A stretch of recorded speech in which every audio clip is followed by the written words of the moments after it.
All right, I guess this is volume 4 out of Search for Tomorrow, the drama in the Gulley household. So I think this is a big day here. So Hospice came today. Yes. And I thought it would be good to talk about it. You and I were just talking about it. I was, as you know, a hospice volunteer, so I know have a lot of good feelings about them.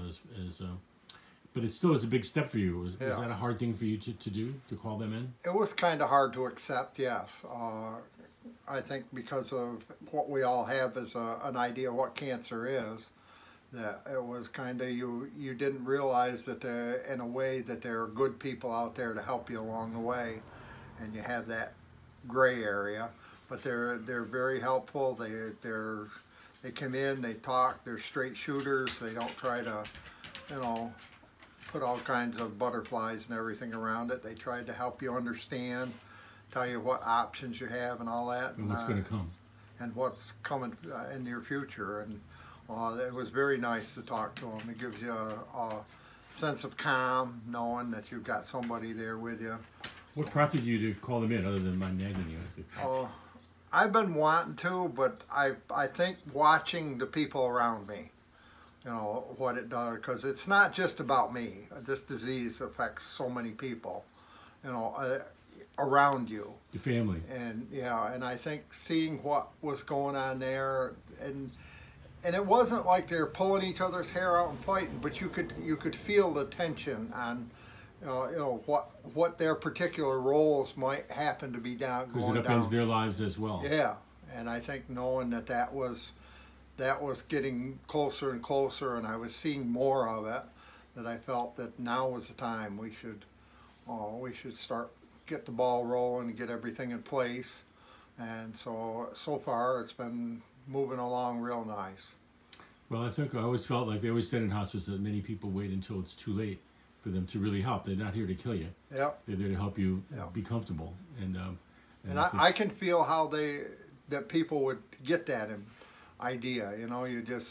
You're still hanging on. I can still do this, and you don't realize. You don't want to let go of that. Yeah, until you take a real gut check type thing and look everything over. And all I had to do was start looking in the eyes of the people around me.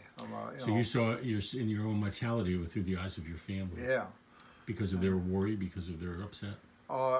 Yeah, you can tell that they can feel things slipping away from me, and it's a turmoil. I can sense it, that they're going through the same way I am, and it's just, I didn't want to, I don't know what the exact words are that I'm really reaching for, but it's bad enough it's got to be ugly to me. Let's not let it be ugly to everybody else. Right. Let's kind of hone it in as much as we can, and if all it takes is me shaking my head and say, yes, hospice should be here, that's kind of a simple thing to do. I don't have to get hog-headed over it.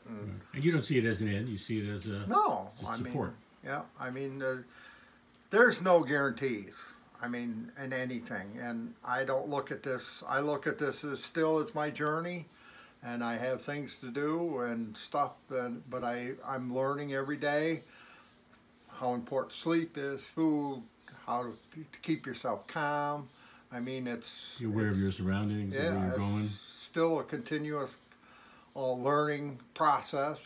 You said you fell again today. Is that upsetting to you? Yeah, because it was an airhead idea on me. I didn't pay attention to what I was doing. I was sitting on a smaller couch.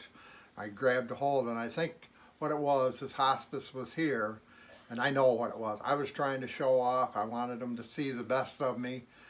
I was probably, I'll run this through my head a few times, but it probably was scared in me, thinking that maybe they were going to tell me I had to do this or tell me to do that. Something you didn't want to hear. And I didn't want to either hear it, or I was afraid I wouldn't have any control of it.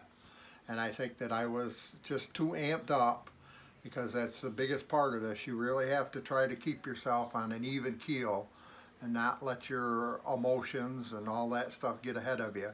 It's a real thinking game when you're fighting with this stuff.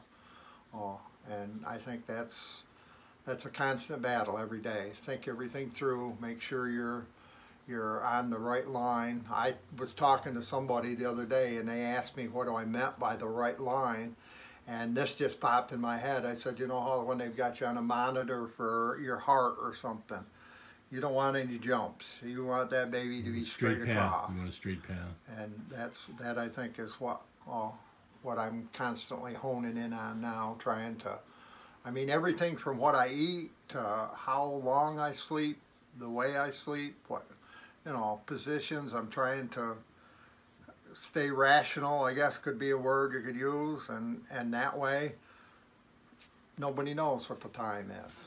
I mean, just work with it. I call them now by now. I'm in the now right now, and So you're going to stay. Yeah. Well, okay, this is a good talk, and I think you and I should go out and mud wrestle or something now, right? Wait a minute. Oh, all right. He's going to try to beat me up after this now. Oh. Well, this is great, and I think a lot of people are responding to this, and if I don't do it, I sure hear about it. So I think it's a good thing to keep going, and I'm happy to keep going as long as you are. I hope so. I'm with you. I finally got a good #1 best friend, and I ain't gonna let the bastard go yet. Well, you're the one who better stay here, you little SOB. I'll talk to you later. I intend to. All right, I love you. I love you too, John. See you.